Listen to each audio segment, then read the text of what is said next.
A União Europeia repudiou o início das conversas para o que Trump chamou de um plano de paz na guerra da Ucrânia. Teria sido tratado esse plano, nós estamos tentando achar uma designação para o que foi esse telefonema entre Donald Trump e Vladimir Putin ontem. Os europeus, evidentemente, temem que a Ucrânia e outros países europeus fiquem de fora das negociações sobre o conflito na Europa. Acompanhe. Nesta quinta, o americano prometeu que Kiev vai estar presente nas conversas de paz, mas não citou qualquer participação de nações do velho continente. Antes dessa declaração, Trump disse que iria se encontrar com Putin na Arábia Saudita, mas não havia citado a participação do presidente da Ucrânia, Volodymyr Zelensky, ou diplomatas do país. A aproximação entre os dois líderes é classificada como o fim do isolamento russo por parte dos Estados Unidos. No momento, Trump passa por cima da Europa, que negociava um acordo de paz desde o início do conflito. O primeiro-ministro do Reino Unido, Keir Starmer, defendeu que a Ucrânia esteja na melhor posição possível. And Ukrainians, more than anybody, want the conflict to end, but we must make sure that Ukraine is at the heart of this. There can't be any negotiations about Ukraine without Ukraine being at the heart of it, and it's really important that Ukraine is in the strongest possible position. Líderes da União Europeia destacaram que em 2024 o continente enviou 125 bilhões de dólares em ajuda à Ucrânia, enquanto os americanos tiveram um esforço menor, de 88 bilhões de dólares. Segundo eles, isso seria mais um fator para a Europa se manter próxima das conversas de paz. Any quick fix is a dirty deal that we have seen before when it comes to Minsk, for example, and it will just simply not work. O bloco também afirma que é uma ilusão pensar que Trump e Putin chegarão a um acordo. A percepção é que o republicano errou em abrir concessões à Rússia antes mesmo de negociações oficiais sobre a paz. Neste contexto, tem início, nesta sexta-feira, a Conferência de Segurança de Munique, considerada o principal fórum envolvendo políticas de proteção. Cerca de 60 chefes de governo e de Estado vão estar presentes, incluindo o vice-presidente dos Estados Unidos, J.D. Vance, e o secretário de Estado americano, Marco Rubio. Conosco agora na roda, eu queria dar minha boa noite, ao mesmo tempo agradecê-lo pela disposição de estar aqui conosco, Vitélio Brustolin, pesquisador de Harvard, professor de Relações Internacionais da Universidade Federal Fluminense. Boa noite, Vitélio. Boa noite, William Orival. Boa noite a todos. Vitélio, vamos lá. A reação mais recente que a gente tem dos europeus do que aconteceu ontem veio do presidente da França, Emmanuel Macron, numa entrevista dada há poucas horas atrás para o Financial Times, na qual ele reitera: agora é a hora da Europa sozinha assumir as suas responsabilidades e a principal delas é zelar pela própria defesa. Será isso?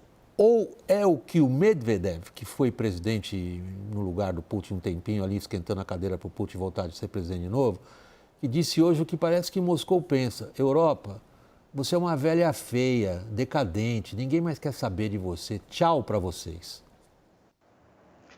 William, a Europa não tem escolha. Ou ela age agora e já tem um cálculo de quanto isso deve custar. A Bloomberg Economics fez essa conta, são 3,1 trilhões de dólares em 10 anos.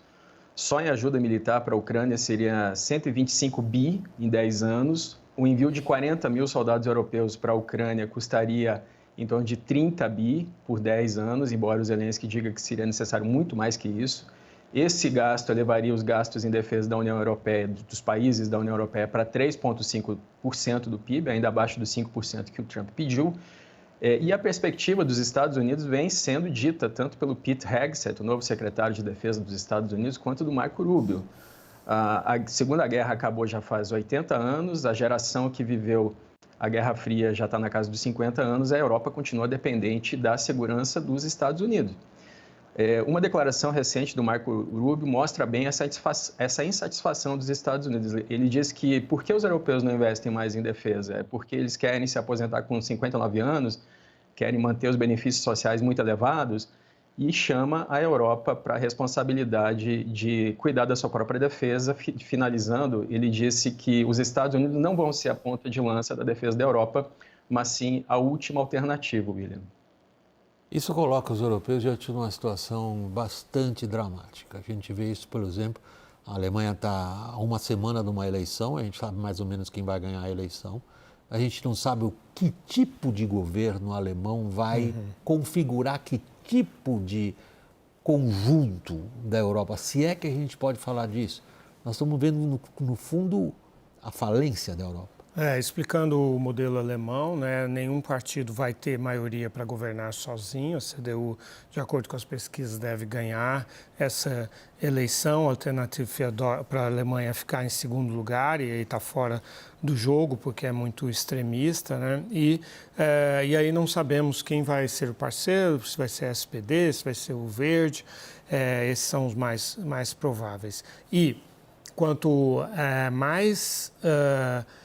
mais dividido seja o voto, mais caro o partido menor da coalizão, o parceiro menor, vai cobrar politicamente por apoiar a formação do governo. Significa que provavelmente a SPD terá muita influência sobre esse governo. A gente tem o Boris... Sim, a imprensa alemã fala na formação de uma coligação Schwarz-Rot, como eles falam, preta-vermelha. E o Boris Pistorius, que é o ministro da Defesa e que é o possível líder da SPD, o Olaf Scholz vai se aposentar politicamente, ele pode sim ter um papel importante nessa questão. O Merz, que deve ser o chanceler, ou seja, o chefe de governo, ele tem uma posição mais forte em relação a fornecer os Tauros, que tem 500 quilômetros de alcance, os mísseis, né?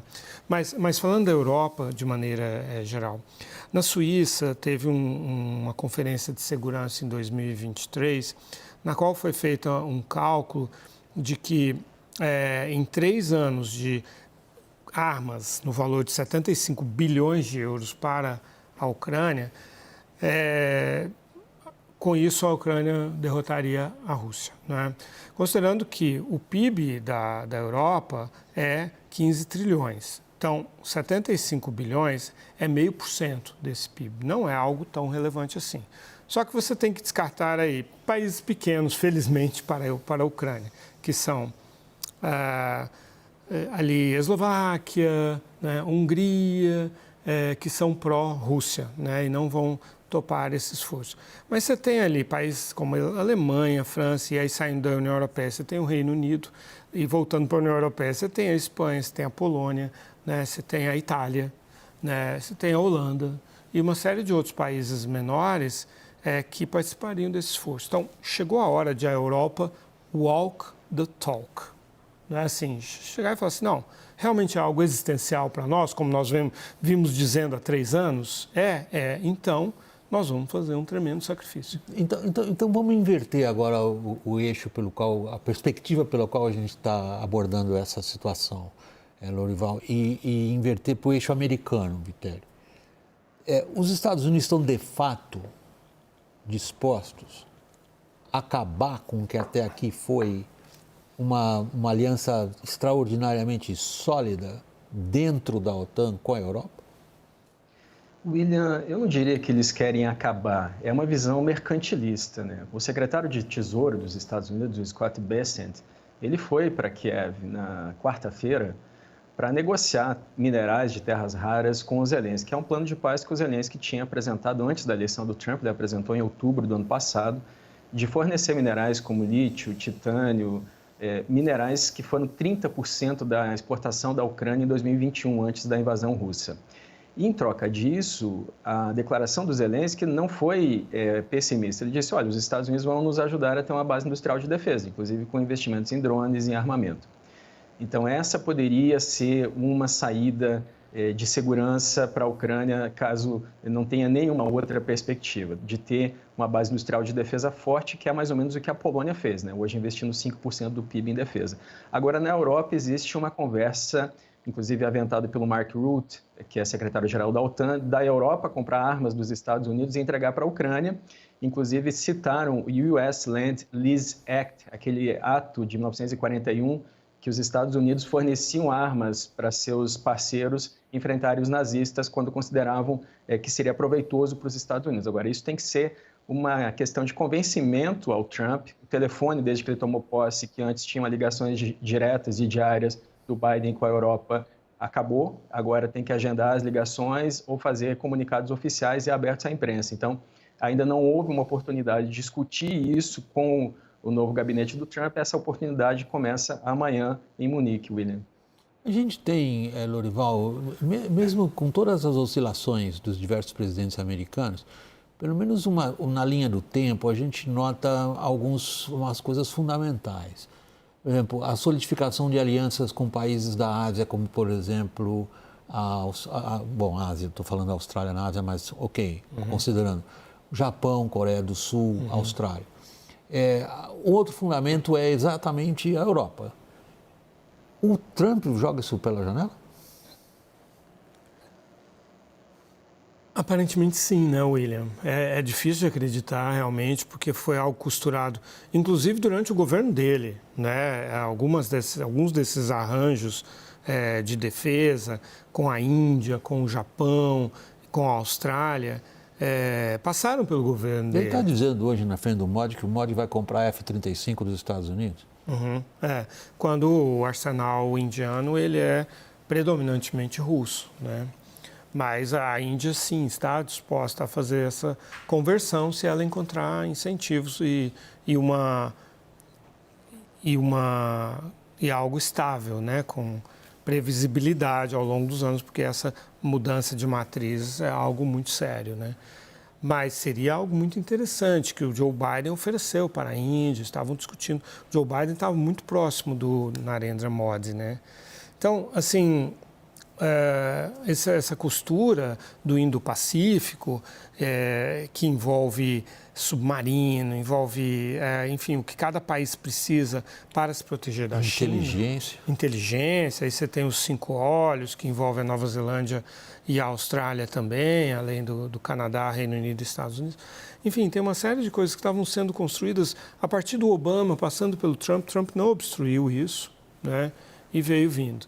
Então, mas assim, é claro que é muito desanimador o que aconteceu nos últimos dias, né? Assim, com relação ao que o Trump vem dizendo. O que eu sinto, e eu até queria ouvir... Só não é desanimador para o Putin. Para o Putin. Eu queria até ouvir se a sua percepção é essa também. Eu tenho a sensação de que, psicologicamente, o Trump está tentando reeditar aquela situação de 2 superpotências, que são os Estados Unidos e, na época, a União Soviética, hoje a Rússia, como se fosse um diálogo, como se ele pusesse um funil, assim, naqueles países que realmente importam. Mas não, somos só nós dois que vamos decidir aqui os destinos da Europa, né, pelo menos, talvez do mundo e tal. Parece que ele está embarcando numa espécie de diálogo assim, entre Reagan e Gorbachev, como se estivesse revivendo isso, que é totalmente extemporâneo. Essa seria uma visão positiva, Lorival.